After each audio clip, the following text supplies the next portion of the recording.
Guys, UFC 290 is upon us, and my partners at DraftKings are offering an incredible deal for all new customers who sign up using the promo code Sonnen. New customers, bet $5 on any of this weekend's fights, and you're going to receive $150 in bonus bets instantly. You can even use your bonus bets on DraftKings same fight parlays for a shot at an even bigger payout. Combine multiple bets together from the same fight, including number of rounds and the method of victory. Remember, DraftKings is the only place where you can bet same fight parlays. If sports betting is not yet available in your state, don't worry. You can still join in on all the fun with DraftKings Daily Fantasy, and DraftKings is offering huge UFC contests this weekend with massive cash prizes up for grabs. Click on the link below. Download the DraftKings Sportsbook. Guys, do it right now. Use the promo code Sonnen, and all new customers who bet just $5 on any wager are going to get $150 in bonus bets instantly. That's promo code Sonnen only at DraftKings. I look forward to my upcoming fight. I am well into preparation. That's Conor McGregor. That's a quote. It's a quote of a tweet of his that I read about 2 hours ago. Pulled it right off the top of my head, by the way. Is that impressive to you? Right off the top of my head, huh? And there's certainly nothing wrong with that. Ready for my next fight, well into preparation. There's certainly nothing wrong with that. And it even gave us a little bit of information that interests me. I would love it. I'd love to go watch a Conor McGregor day of training. And I think some of you can relate with me, but not everybody. Some people want to just see that sport, like the thought of a practice or a workout doesn't do much for you. I was on vacation a couple of years ago in San Diego. Coach Daryl Christian called me. I called my partner Ryan. We met at Tiki and Paul's gym and watched Brian Ortega, Juan Archuleta, and TJ Dillashaw do a round robin workout. And for me, that was just a blast. I was on vacation. For me, that was vacation time. That was really fun. And I said, because I like to watch guys work out. I like the 24/7s. I think Embedded is the top show that we've ever produced in this space. I love those behind the scenes. Conor said he was going to Big Bear. It's a long time ago. 4 months or something along these lines. Conor went out and did the Ultimate Fighter program that I enjoyed. But the Ultimate Fighter, while being told out one side, is a reality show. The reality is it's a show. The Super Bowl's a show. Is that a reality show? It's one of these strange things, but it is the ultimate training camp. You get all these bodies. You get the best coaches in the world. You get the best facility. If there's any piece of equipment they don't have, you tell them to have it overnighted to you. And Conor went through that process, and that's interesting to me. But what he didn't include, what he said he was well in preparation, is a video and or pictures, and Conor's usually pretty good at attaching videos and or pictures. Now, he largely does that through Instagram. I'm referencing a specific tweet, but you do come back to the point of, how many times can I get it up just to crash back down? How many times can my excitement and my blood pressure and my temperature as a fan get up here when I know it's just going to nosedive? How many of those times? And I will tell you, I felt for myself, this is a personal statement, that today was that day. I felt like today was that day, and this was the tweet. I'm well in preparation for my next fight. I felt like that was the crash where I go, okay, you have a worker, you have marks. I'm not one of them. I'm on the inside of the apron. I know what's going on. I've been to the show. I've seen the strings. I'm a mark. I've fallen for it too many times. And Rosie O'Donnell, a number of years, she was talking with Oprah, and she talked about fame and fame being a drug. Rosie was on a show known as The View, and there was a lot of exposure. It was a really big show, and it was every single day. She came off of that, and she talked about how hard it was, how she was down. And I can tell you, we'll just store that thought away, but it pertains to our world because fighters call it post-fight depression. And it doesn't matter if you won the fight or you lost the fight. When all of that excitement, when all that purpose, when all of that attention is gone because we've moved on to the next one,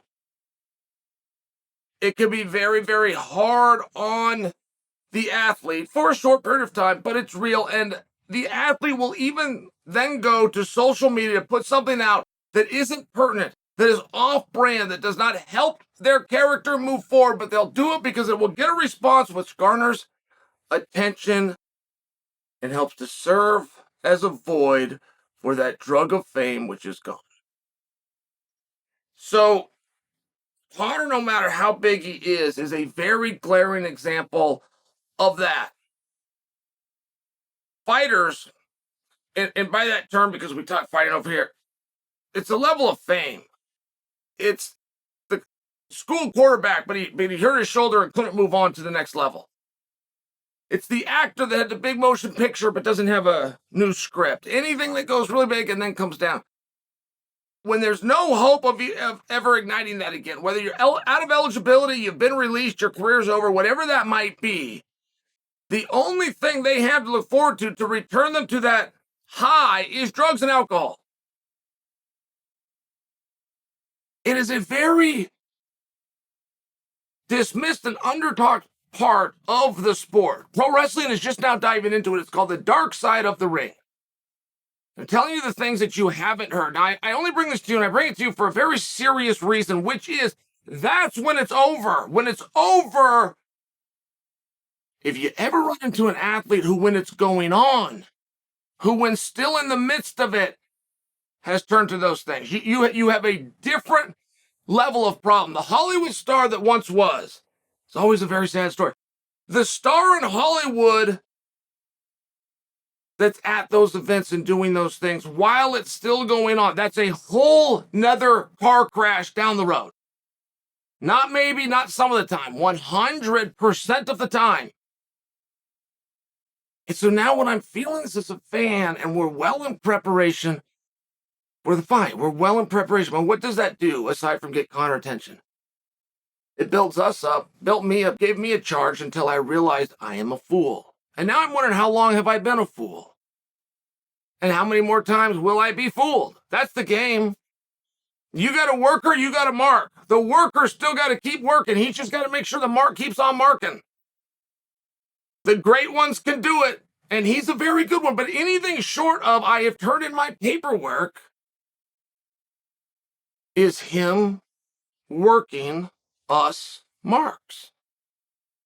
And isn't it fascinating when I tell you guys that I hope this fight between McGregor and usada happens? I don't just hope it happens because of the entertainment. And I don't just hope that it happens because for the first time ever, the bully will be put in their place publicly. I hope that it happens because there is a massive lack of clarity. And whenever there's a lack of clarity, the bully wins every time. Anytime there is a rule or a clause where you interpret one way and the bully interprets the other, the bully will bring the power down on you without exception, with no regard to extenuating circumstance. And some of these rules are very unclear. It would seem as though if something is so, the reverse, the polar opposite, would also have to be clear. All right? If yes means something, no has to also mean something. Even if it doesn't give you approval, okay, but that's what it means. It's still clear. It's still obvious, right? If one thing is so, the polar opposite also has to be so in a direction. Conor McGregor, by example, could have retired on Twitter. The post that Conor put out today said, I am well. I am looking forward to my next fight. I am well in preparation. That's a quote. Did I say it confusing? Here's the quote one more time. I'm looking forward to my next fight. I am well in preparation. But if Conor had said that, and he said, my mind is made up, and I am retired. If he said that, per the rules of which has a precedence and would not even be debated, he would be out of the pool. He would be ineligible to test. He would be beyond a disciplinary approach for whereabouts or anything else. He absolutely could retire over social media by saying the words. So I would think that the exact opposite has to have a meaning as well, which is what he did today. You have a retired athlete who's told the world through the form of social media that he's an unretired athlete, but you have an agency that's saying his clock is not started because they have not tested him. And I don't think you're going to run into an arbitrator anywhere that's going to ask any other question other than to look to USADA and say, why did you not walk up and ask him for a sample? It's going to be as simple as that. Did you walk up and ask this man for a sample, same as you would any other athlete that you have jurisdiction over? Yes or no? Yes or no? And they're going to say no. Conor McGregor is back. It's not Chael talking. That's Chael quoting Conor. Conor's going to fight Michael Chandler. Conor's returned to the sport. Conor is in preparation. This is all Conor talking, not Chael. Those are exact quotes. And USADA has not asked him for a sample. And they're prepared to tell an arbitrator that they didn't have the right to test him. But they would have been forced to accept a retirement under the exact same circumstance. And the answer on that is not clear. I don't feel as I've just laid out a winning argument for you. I feel as though I've laid out an argument for you. That whether this is just an attention-seeking move from Conor or not, if Conor's next move is anything less than I have turned my paper into USADA, I, for one, won't be covering it.